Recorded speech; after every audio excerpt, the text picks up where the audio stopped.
KCAAradio.com. KCAA.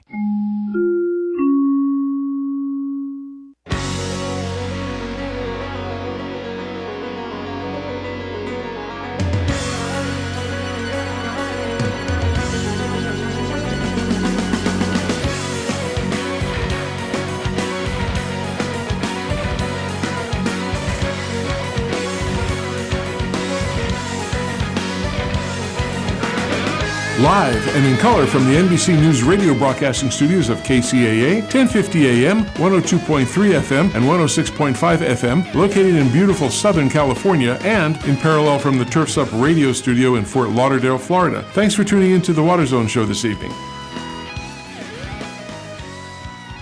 Well, pleasant afternoon. Good afternoon, everyone. Thanks for tuning into the Water Zone today. I appreciate it. I'm Rob Starr along with Ms. Tara Mullally. And we are excited to have a good show today, and it will be. Have some very special guests coming on who you probably heard before if you listen to the show quite often, and I'll introduce him now, but he's going to get an interview done here at the end of the show. Mr. Chris Davey, our previous co-host. Yes, and the ever-knowing person who types 28 hours a day. She does more than 24 hours. There's Chris Austin. She was the purveyor of Maven's Notebook. So good afternoon, Tara. Good afternoon, Chris Austin. Good afternoon, Chris Davey. Good afternoon. Good evening. Or good afternoon. I guess it's not evening yet here.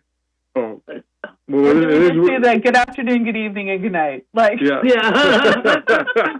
That'll work fine. So how's everybody doing? I'll get to the furthest person away is Chris Austin. How you doing? And what's happening up in your area? Anything special? Well, we're just enjoying a very, very mild day. Up in I think we're probably up around 70 degrees. We've got blue skies and a nice little breeze in the wind, and we're melting away that snowpack. And Lake Oroville is releasing water and probably will not fill this year. But that's what's going on in the upper state. Miss Tara, how are you doing out in the coast area? It's so gorgeous today. I mean, definitely a little windy, but beyond that, it's sunny and you couldn't ask for better weather. Wow. Well, Mr. Davey, I talked to earlier. Chris, you can tell us what's happening at your place. I'm doing great, buddy, here in the great city of Claremont, California, and so I'm just so happy to be back on the air here in front of my mic, talking to you. Like Tara said, right here, I'm just preparing for some wind. I've got a nice pergola in the backyard, and I rolled up all the curtains and all the screens and stuff so it doesn't blow and rip on me this time. Ask me how I know that doesn't work. Well, Miss Austin, tell us what's happening in the world of water in California. Lots of stuff going on. Oh, gosh, but, aren't we all, if you're into water policy, there is no better story to be following right now than what's going on the Colorado River. Yep. And it's pretty brutal right now. The Bureau of Reclamation released its environmental impact statement, which outlined 5 various scenarios that the Bureau of Reclamation could choose to run the river starting in August of this year. And the Bureau came out with their own because the states could not reach a consensus. And I will say that the 5 different scenarios that the Bureau of Reclamation outlined, they pretty much favored seemed to really favor the upper basin over the lower basin. And, the upper basin never really fully used all the Colorado River water that was allocated to them. So the upper commission, or the upper division of states, have kind of held on to the fact that they didn't think they should need to cut anything because they never fully used it, and they're sort of leaving it on the lower basin states. And the Bureau of Reclamation kind of seems to be going along with that. So the comment period closed on Monday. So that was the chance for everybody to weigh in. And pretty much all the lower basin states hate all the options. No surprise there. And I don't think even the upper basin is quite happy about it either. But it's really quite a split. At some point, there's going to have to be a decision, and that decision is going to have to come from the federal government. And we're all just waiting to see what it's going to be. Arizona has the most to lose out of this. Arizona has, I think, gets about 2 million acre feet from the Colorado River, and they have the juniorist, the least senior water rights on the river. So they're kind of in line to have a lot of water cut. And so today the lower basin states have been talking about asking the federal government to go and take a look and explore the legal aspects, because if we stay with the first in line, first in time, first in time, first in right rule that most Western water rights go by, then California should take very little of a cut. So we'll see how it all works out. Whatever happens, it's going to be painful. These are going to be significant water cuts. And they are mostly probably going to hit on the lower basin states, Arizona, Nevada, and California, which would be some impact to Southern California, and I imagine a bigger impact to the Imperial Irrigation District, which holds the largest amount of water rights and also the oldest and most senior on the river. So it's a mess. Should I start drilling for a well here in Phoenix? Oh, your groundwater's not in good shape either. So no, I don't want to move again. All right. They didn't really care for paying for the infrastructure or negotiating those rights back in the day. So it's kind of complicated now because they still need the water, but they didn't do all of that heavy work. We were just further along in our development when the original negotiations happened.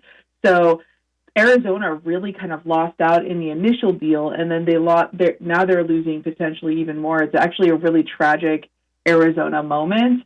I'm really hoping that there's a way we can figure out how to balance those needs. And also, I mean, Arizona just hasn't been that invested in their groundwater sustainability because that just sort of, there's a lot of farming that occurs. There's alfalfa growing out there. There's just that hasn't been their focus.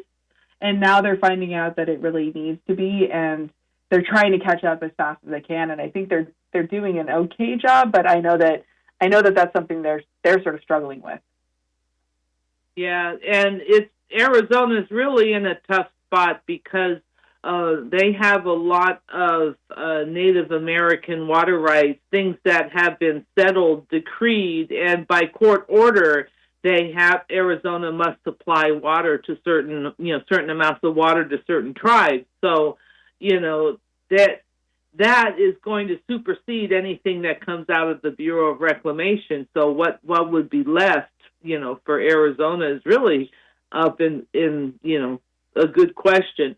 They had a big Supreme Court case back in the 1960s and this was, I think, Arizona and Metropolitan Water District went to court over rights from the Colorado River. And so Arizona at that time agreed that they would be the first to be cut, if they got the water now, we want our water, but we'll agree to be the first ones cut.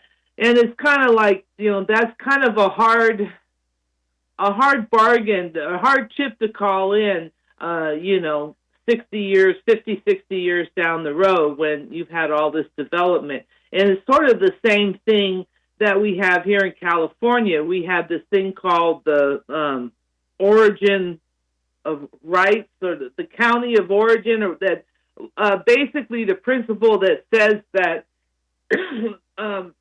water can be exported to the southern states, but there must be enough water for the counties where it comes from, and if they get adequate water first. Well, doesn't necessarily shake out that way.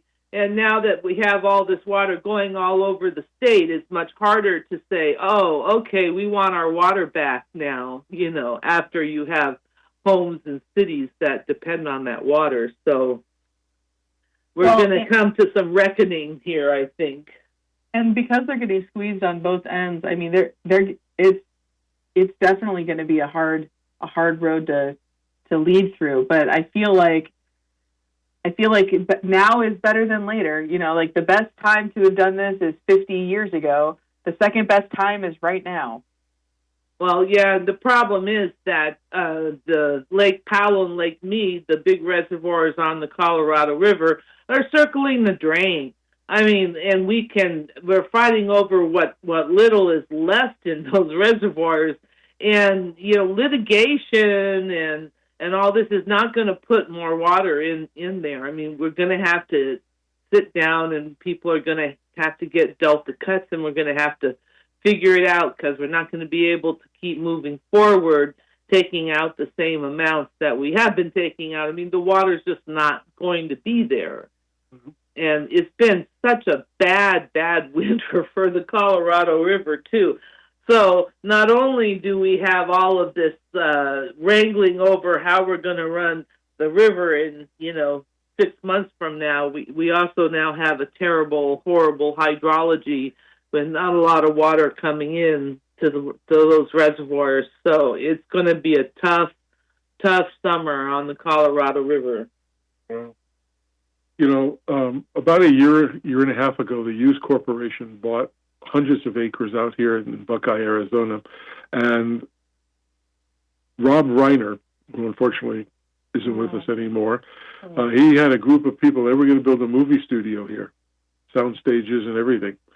And the people from the Hughes Corporation just found out that there's no water in where they brought the property and all this stuff, and how much it's going to cost. And at first, to get approval to do that, yet they gave them approval that they could build, but there's no access to water. And in the regulations, especially with the state and the fire department, that you have to have water for buildings and blah, blah, blah, blah, and all that. So now there's going to be a big fight over that. And I don't know how much they're going to continue to do that or not. There's also, the Hughes Corporation is starting to build 100,000 homes out in this territory. That's a lot. And there's an argument going on that there's not enough water. And the other side from the Hughes Corporation said, yes, it's all tested. Here's all the evidence. There's enough for 100 years worth of water. And the state says, no, there isn't. So that's going to be a real interesting battle here. What happens? So you're talking about jobs, the economy, and all kinds of things are going to harsh. And especially, like you said, we're in a Phoenix area in general is in a bad location now with water happening with the Colorado. Anyway, but that's the latest on that. Yeah, it's a nail biter. Yeah, so we'll see. We'll see how this all works out. I'm always glad I don't have to be the one to make that kind of a decision. No. You posted some stuff about San Jose Water, about their subsidence guidelines, the new ones that are coming out.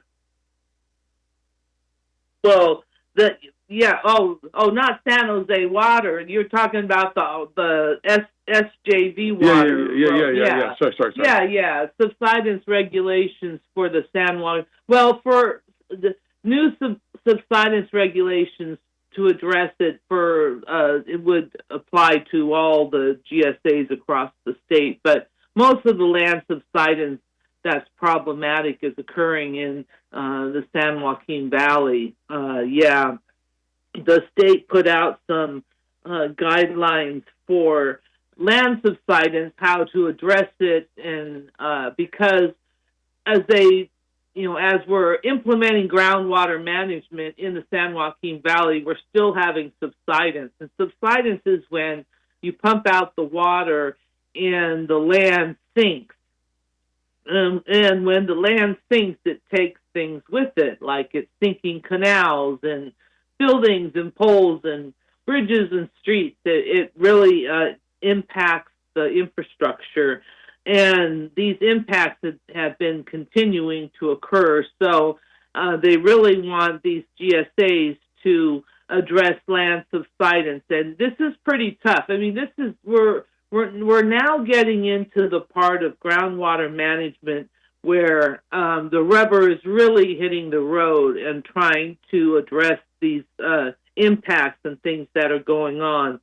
And, here comes the land subsidence, very, very tough. I have to tell you, I've been working on another set of articles for Maven's Notebook dealing with interconnected surface water depletion, or basically the fact that groundwater is connected to surface water, and all groundwater being pumped is really truly future surface water, and everything that's going to have to be done to address surface water depletions due to groundwater pumping, and it's really depressing. I have to tell you. With subsidence, you can't just recharge the basin, because subsidence makes it so that all of the pockets in between the gravel, in your aquifer, have now collapsed. So there is no space to put that water. You can't just go, oh, well, we had subsidence, so let's fill it back up like it's a balloon. Once it's subsided, that part of your aquifer is basically dead. It's basically clay. It's become a new clay cap. And if you could put more water in it, there's not any water to put in it. It's not like we have lots of water sloshing around, Exactly. And so, speaking of that, when are we going to go back to the Delta Conveyance Project nightmare? Oh, well, yeah, we'll see. Yeah, they had the hearing on the Delta Conveyance Project, the tunnel, which is a very narrow hearing at the Delta Stewardship Council. It basically hinges on technically whether there's enough evidence in the administrative record to support that the Delta tunnel is consistent with the Delta plan. It's really very narrow, but you always have the Delta has some very impassioned advocates, so they're always in there arguing everything, even a little bit beyond the scope of what might be in the appeals. So we'll see how it goes. I think when the California Water Fix, which was the predecessor to the Delta Conveyance Project, when that was before the council, they did remand it back to DWR, and one of the things about it that was not consistent with the Delta plan was that they did not feel that they had worked with the community enough on these on the project and mitigating construction impacts. So this time through, they had a robust stakeholder committee that informed a lot of the design process.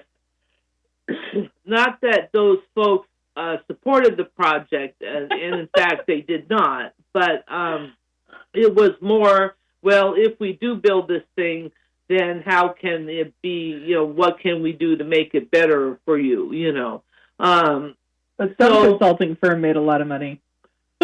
Yeah, well, they really did, though. I mean, I don't know that they could have done any more. Like they had this committee. This committee met twice a month for several months, while they kind of worked through all these things. So they were told work with the community, so they did. So we'll see if this time they find it to be consistent in that way. But yeah, it's going to be something to see what happens, and this is only one of a few more permitting hoops that the Delta Conveyance Project has to come forward for.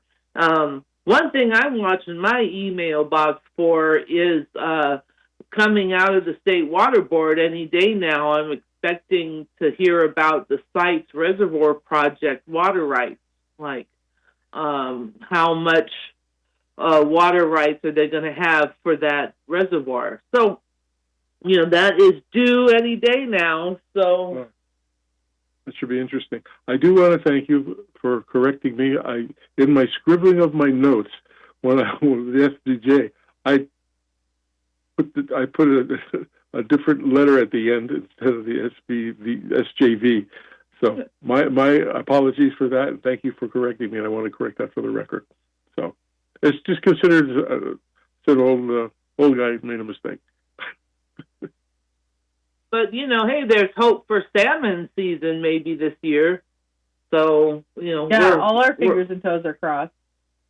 Yeah, so far we've had some good returns. So with any kind of luck, we're going to know that, I guess, in the next month or so. Well, we can send Chris Davey out, because he likes fishing, and he can make a report for us, right, Chris? I do like fishing, but I got to tell you, man, the last year or so I've gotten all of my salmon from Sam's Club, but, Off the hook, huh? But is it farm raised or hook, wild caught? That's what I gotta know. Yeah, wild caught, yeah. As it should be. As it should be. That's what it says on the package. And but no, Rob, I still like fishing, and all of us fishermen, our nickname is hookers. So I still remember when I would when I was growing up, my family grew up in Fort Bragg, where there's a lot of salmon fishing up there, and it was so every family reunion was so much about we had smoked salmon, and I didn't realize that when you smoke salmon at home, it's very different than when you buy smoked salmon.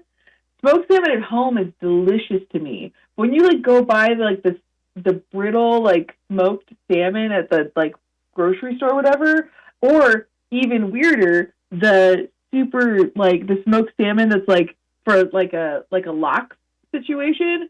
I was so confused the whole thing, because I'd grown up my whole life going oh, this is what smoked salmon is. It's salmon that you've cooked in the smoker, and it is no true story. It is not that.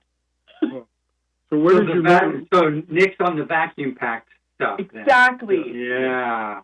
So where did you learn the term of lox from? I have Jewish friends. I grew up in the Bay Area. Okay. You got most people. My wife never knew what that was when I first mentioned it. I've had with bagels and cream cheese and whatever, and she never knew what that was. So it's it's like pizza. When we went on a trip and we were in New York, and she wanted to try New York pizza, so we said, okay, we'll go, and took her to what at the time was a well-known pizza facility. And we go in, and she's looking at the menu, and the guy comes over. He says, okay, have you decided? We go, yeah. He says, so he looks at me and says, well, what kind of pie do you want? She says, oh, no, we came here for pizza. Oh, that's cute. Because people on the West Coast don't call it pie. Yeah. No, I was so did you take her to a pie shop? No, I didn't. I did not. Anyway, enough of me. What else, Chris? We'll talk what about do you guys pop doing? later. It'll be great. Yeah. Right. We were back to cows. Cows? There's 8 million different cow things that are going on right now with the whole the dairies and feedlots, and then there's also the human compost. I don't even know if we want to talk about that one, but that was super weird. Yeah, that one, I guess they're it's a crappy discussion. they're doing something weird in Fresno.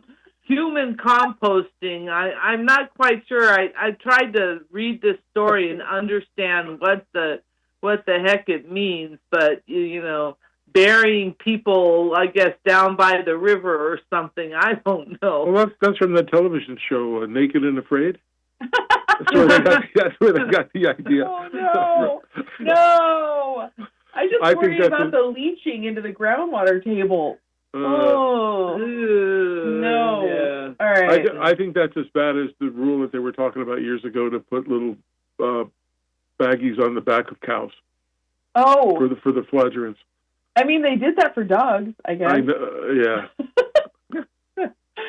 I think sometimes people go too far. We have clearly devolved today, guys. What are we doing? Ms. Austin, anything else that's earth-shaking that we should know about water? No, not today. My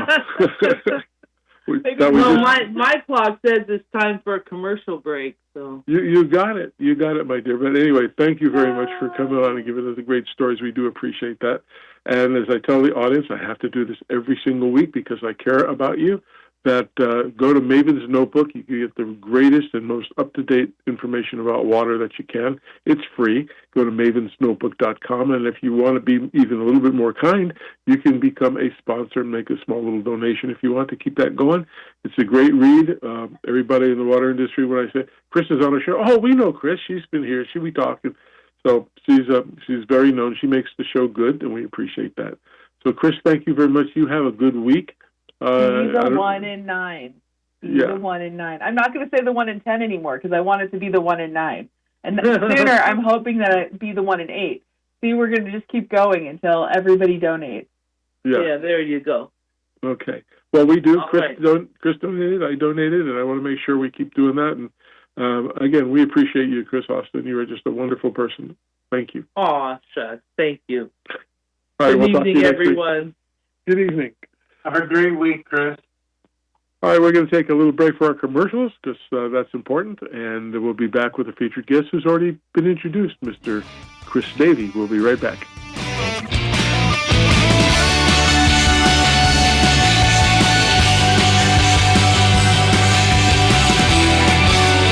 Southern California's Inland Talk Express is KCAA.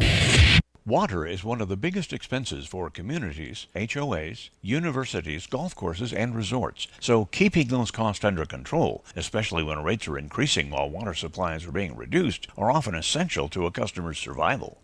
Managing water requires multiple skills, which is why it's been complicated and difficult until now.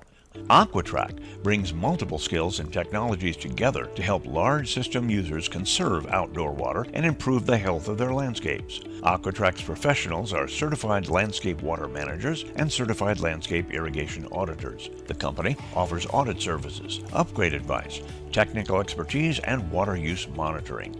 We already manage irrigation water for the largest homeowner associations in Arizona, and we're prepared to bring our knowledge and experience to help others, including landscapers and designers. Give us a call and hear how AquaTrack saved one HOA some 430 million gallons of water and $200,000 in annual water expenses.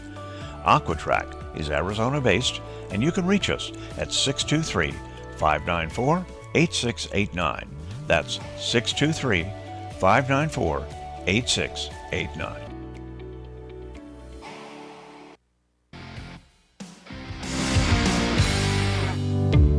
We're really excited as we're going through this new rebrand of our Castle collection, which is now known as the Stonewright collection, which has a very historic meaning behind Stonewright.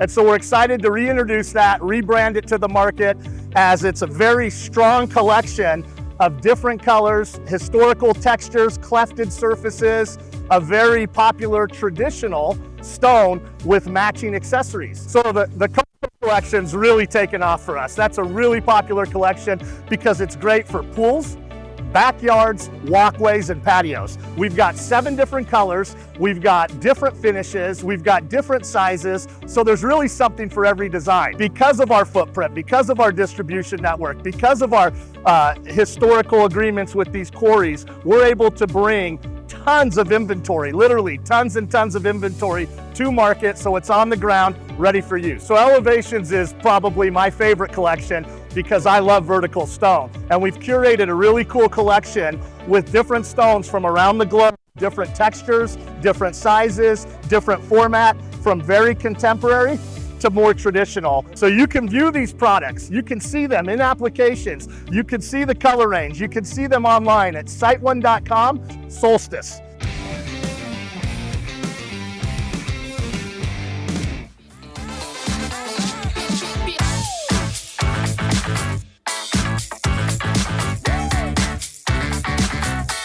All right, welcome back to the second half of the Water Zone with Rob Starr. That's me and Ms. Tara Mullally and Mr. Chris Davey, who used to be on the other side of the mic with us, but now he's in the retired mode.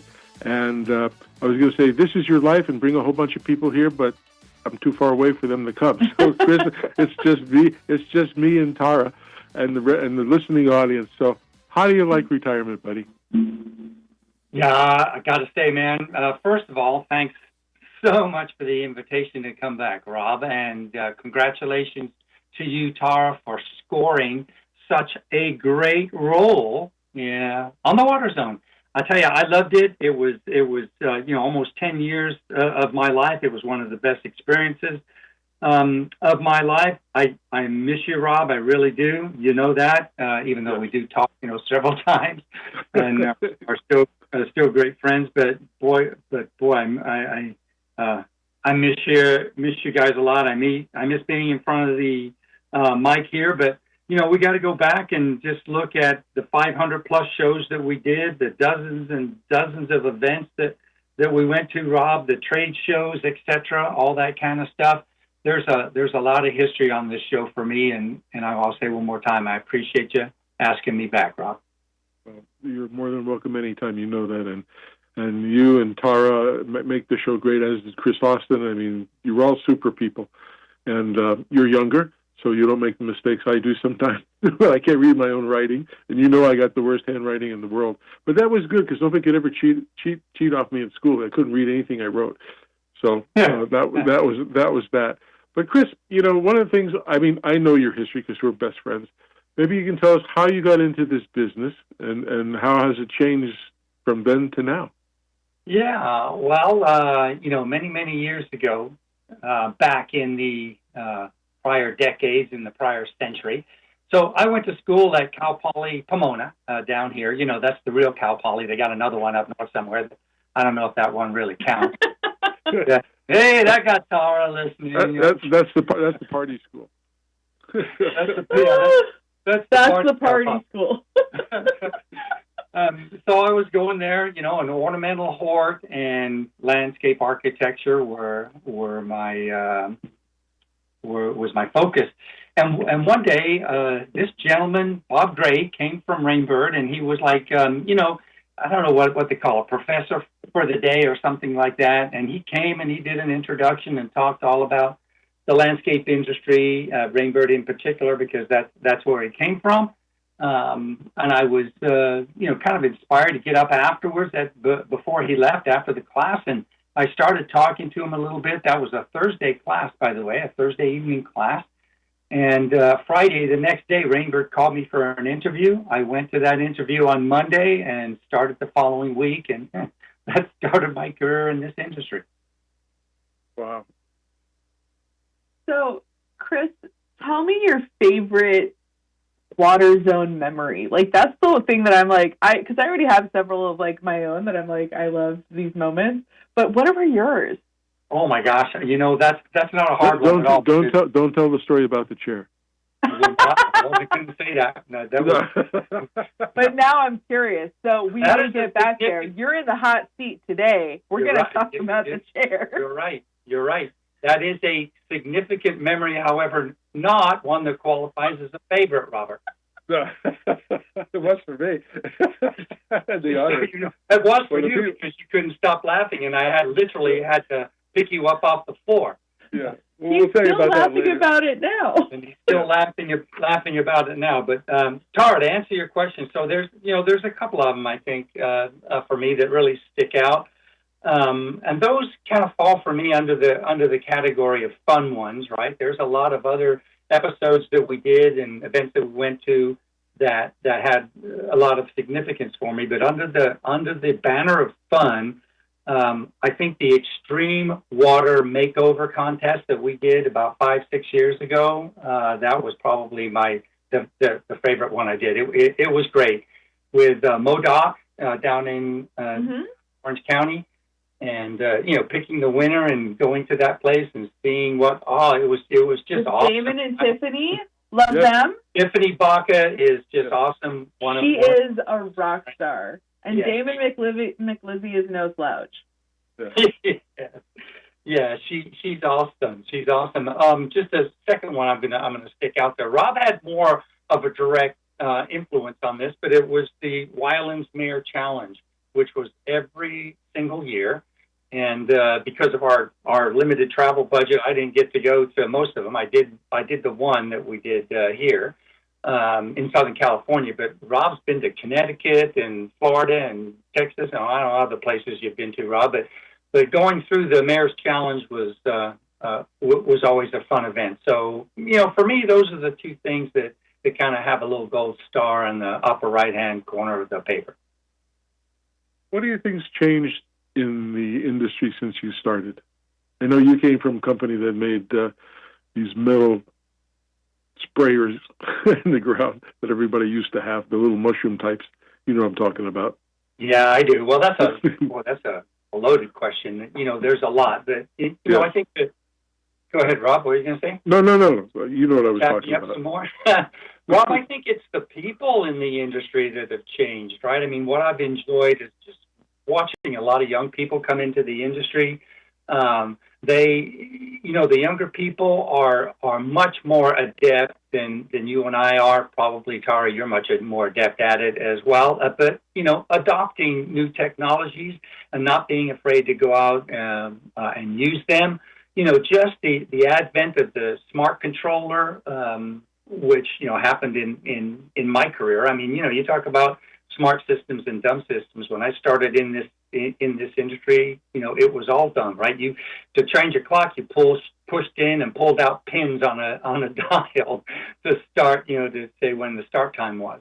And look where we've come. And I think now all the stuff that's happening with AI, the influence of AI on this industry, just even though I'm looking at the industry now from the tangent, from the fringes, I'm still keep involved. I still talk to a lot of colleagues, and I'm just excited to see what comes next.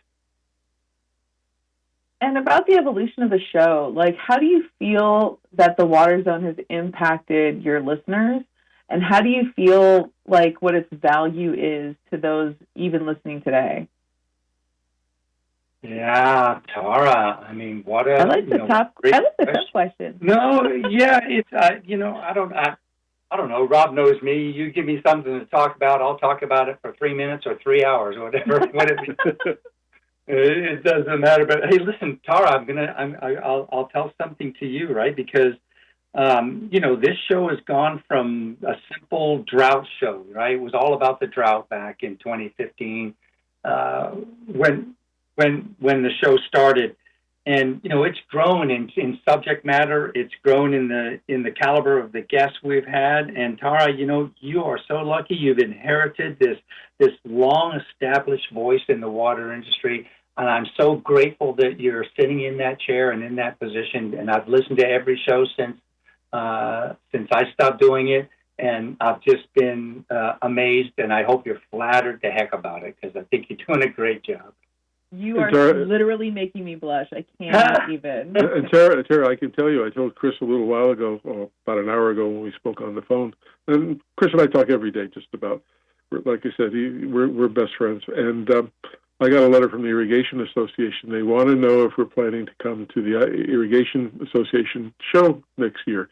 And they're going to set up a separate space for us, and where we can do interviews and stuff. And Chris and I came. One year we brought a big display just for the radio show. We were in a separate area with a big screen behind us and everything, and it was pretty good. So they want us back to do the show, and the people like that. The customers, the attendees, they like to be featured. They got a lot of things they can say, and again, they give us lots of knowledge. And it's not like we're trying to ask them to pay for a commercial. We don't do that with them. We have, even at the end of the show, at the irrigation show, we bring about 8 to 10 people in and give them 5 to 7 minutes to talk briefly on what they saw at the show, what products are they hawking, what's new about their company. And then a couple months later, we have them come back and do a full show with us and do that, as you're seeing with the people that we talk to. And I think that's really good. I've learned a lot of stuff. I'm a hardware guy. I'm not a software guy. But we had a company who won the award from the IA this year that we interviewed, and they were from Norway, I believe. I think that's where they were from. And they wrote called Sketch. And they developed software that any landscaper guy can simply use and lay out the irrigation plan for the whole piece of property. Make it really simple with software, not complicated, $10,000 software. It's only a couple $100 for what they developed. And those are things that amazed me when we saw other products like a company called Flume. You remember that, Chris? Hey, Rob, you still there, buddy? You're frozen. Oh, Flume. Flume. I heard you. Flume. Do we remember Flume? Yeah. I've got a Flume device. Yes, I know. And it works very well. And Tara, this might surprise you, but of course, I think Rob's told you I've got almost 5,000 square feet of native garden here at my house in Claremont, and I converted it from turf over to native garden over several years, and it's one of the pride gardens around town here. I even get on the tour once a year that the botanical garden or City of Claremont does with the botanical garden. So it's good. But listen, I went from 27,900 gallons per month down to about 8,400 gallons per month after that. So got right into the save the water thing. But hey, Rob, if you don't mind, can I finish answering Tara's question on the the evolution of the show? Sure. So just so you're kind of putting some context around this, right? Because it was a much simpler show when we first started it, Rob. And by the way, just before you started to tell us your story, do you remember that little tune that we had at the beginning of the show? It's all about the drought, about the drought. It's like all about the base. She never heard that. Oh, you like to play it for Tara. So I wish you'd called me because I actually made a song. I made a spoof of a song, and I was like, drought, drought, we're running out. Water isn't something we can live without, so come on. Like, we could have, really done something. That would have been amazing. Oh. We had a lady on from in Georgia. Do you remember, Chris? And she made just what you were doing. She made 3 commercials for the water agency, and she made up the song just like you do. You do a parody. And it was good. And they won an award at the IA show one year for that. So give me a copy. Missed my calling. Yeah. You have a copy of that? It's just that nobody's ever done anything with it. It's in my little bag of tricks. Well, the song was great, and we played it for her on national radio for the very first time. Yeah. She was so honored by that. She couldn't believe that we would do that. But no, that's what she won the award for. Her water agency won that award for the commercials that she did with the parodies. So we have to record one from you now. Yeah. All right. So we'll go back. But first, we're going back to your drought song. Tell us more. Yeah. Tell us where we started. Well, actually, I can't claim that I came up with it because it was a once removed previous host of the show that was with Rob on the first year it started. That's Mike Barron. And it was a parody of a song, and I can't remember the name of the song. It's all about the bass. Yeah, it's all about the bass. But this was all about the drought, about the drought, about the drought, and I had some music background to it because Rob's a musician. I'm a wannabe musician, but no, you're not. You're good. Nonetheless, but yeah, it was fantastic, and we'd play it at the beginning of the show, and yeah, it was pretty cool. But and just back on the theme here a little bit because I really want to make sure the listeners know what's happening from how the Water Zone went from a simple show in 2015 about the drought to the world class show that it is today. 10 years later, right? I mean, when it began, we had guests that were local contractors, people from water agencies, some manufacturers we had on as well, Rob, right? But yep. Now it's involved. So we've got senators and we've got congressmen that we've had on, heads of federal agencies, for goodness sakes, people from the United Nations, even a whole bunch of world-class innovators. We've had people from emerging technology companies on, from universities, scientists from universities. We've had people on from startup incubators, from investment companies that come and tell us, that actually accentuate the value of what's going on in the water industry as a sector. We've had energy companies on, and I can't think of any more, but the list goes on and on. I was brought in thinking I would get to meet Matt Damon, so I don't know where that is, but Rob, what'd you promise? Yeah, but she's married. I don't want to destroy her marriage. I don't want to be known as a home wrecker. That's so funny. He would, my husband is solid. We are totally good. I could meet Matt Damon and still go home and be fine. So I can bring Rick Springfield to you. Absolutely. I mean, my wife will kill me. My wife will kill me if I do that. Number. She used to when Rick would come to my house in Anaheim Hills, and we were jamming in my little studio and stuff. All the kids were in high school, and they kept bringing their friends over. I had another guy who was with Kansas and the band, and they come over just so we can have fun together.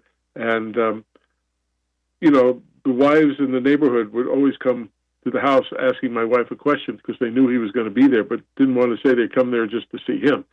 And it was pretty interesting at the times. But yeah, I can do that. I can have. May I have Rick call into the show one day? I can do that. That would be amazing. I would love it. Yes, I can do that for you. But Chris, I got to ask you a question. I asked. This is a question I ask really important people on our show, and you know what the last question is, right? If I was is it the czar question? The czar. Yeah. He always goes for the czar. Like we're level above anything elected. Like you're like not even elected. You were born. This is your position because you were just born that way. Well, you know what? For me, Rob probably knows this, but for just a little bit of clarity here, for me, it's the three S's, right? So those are the listeners out there that aren't aware what the three S's are. It's the water shortage, water scarcity, and water security.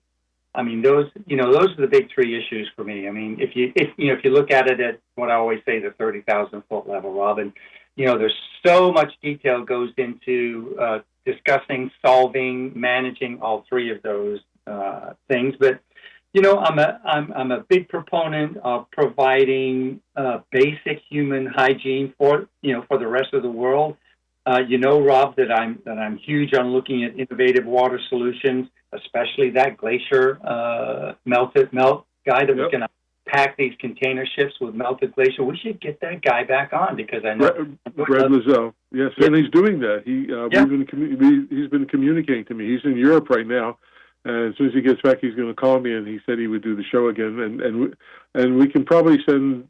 We will not probably. I'll send the pictures that he sent to our engineer, great engineer Eric, back in California, and have him, as we're talking with Brad, have him put it on so people can look at it on the internet and see them. We can do that, so that'd be great. Yeah, that's it. Yeah, that would be good. Speaking of some other things, Rob, just all the emerging technologies that are coming through right now. Just not just on surface water and groundwater, but like AWG, atmospheric water generation, stuff like that, proving to be a little more difficult than first proposed. I mean, I know you're interested in that, Rob, and we've got a couple of people on, but it is a little more harder to do. But I just focus. I would say, from the importance standpoint, just focusing on disadvantaged communities as well. We've really had several shows that have focused on that, Rob, and I know that's something close to your heart, and you work on that. Wildlife, biodiversity, watershed management. There's so many subjects that we can dive into that get to the crux of this industry. But it just goes to show you there are so many talented people who every day get up and they just go into work and they say, I want to solve a water problem. I want to solve a problem for, whether it be carbon neutrality or, carbon sequestration, whatever, all those little things, clean up the ocean, microplastics, on and on and on. There's just so many talented people young and old, working in this industry, and I just think it's an amazing place to be. It's an amazing place to set your career. So if you're a young person listening to this show right now, guys, look forward and see what you can do. Get out there and participate. Yeah, that's good. Really good paying jobs, and they're looking for lots of people. The industry is going through the gray wave right now for the last 5 years, and all of us are going to get ready to retire down the road. But they need people, and they want people with passion, and they get it. Tara, the first time you and I talked, I could hear the passion in your voice, and Tiffany told me you had lots of that. So that was that was one of the things. And Chris, on your 3 S's, if I have to write a song with that, it might be a little funny because it's going to go. I have to think about that, how I would do that. But that's an interesting thing. I just kept going there's so many S's in water. Is it going to be sustainable supply? I just kept trying to guess the next word. It's all the S's in water. Yes.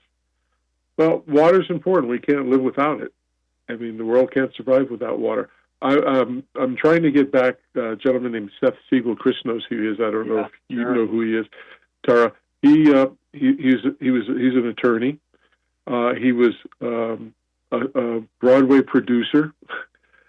He's an author, best-selling author of a couple books now about water.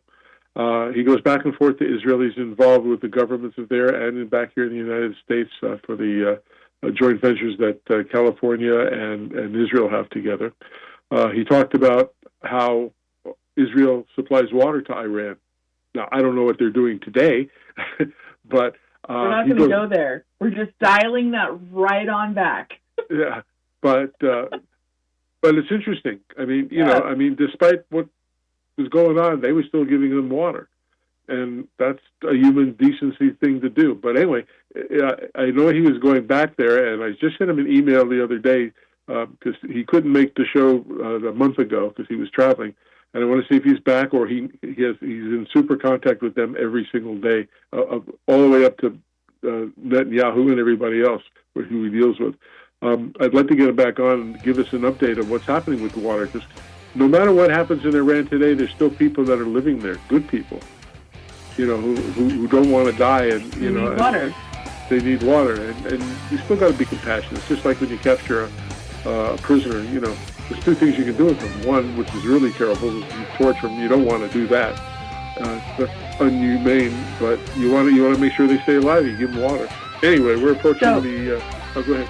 So just really quick, my board president, Lynn Mulhern, and I adore, he's fantastic. He says this one thing, and he always gets people. What's the number one most important thing to life? Water. No, you're wrong. It's air. But the second one is water. And the third one is food, and you can't have food without water. So, truth be told, it always comes back to water. Yeah, as Rob says, you can't have green without blue. Yeah. And on that note, Chris, we have to say thank you very much for joining us, and you're a good friend forever. And I miss you on the show, but I'm happy with Tara, and she's a super lady, and you guys have a great relationship now too, so that's good. So thanks for calling in, Chris. We do appreciate that very much. And audience, thank you very much. And as Chris says, if you like green, you got to have blue. So thank you, everybody. Have a good evening, and we will talk to you next week.